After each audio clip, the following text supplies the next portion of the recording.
How to check transaction limits on your Citibank account. Hey everyone, welcome back to the channel. So if you're not sure about your Citibank transaction limit, well here is how to check them using your desktop browser.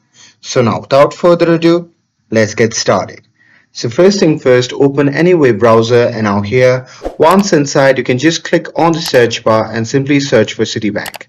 And now here, once you are on the search result, just click on the first link and after that you'll be prompted to the official website of the Citibank.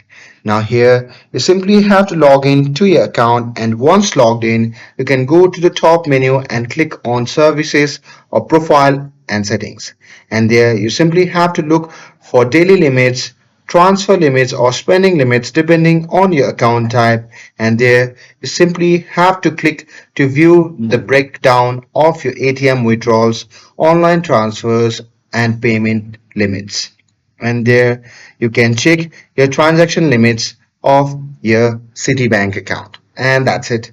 That's how you can check transaction limits on Citibank using your desktop. With this, if you found this video helpful, then don't forget to like, share and subscribe to get updated for more videos. Thanks for watching and I'll see you in the next video.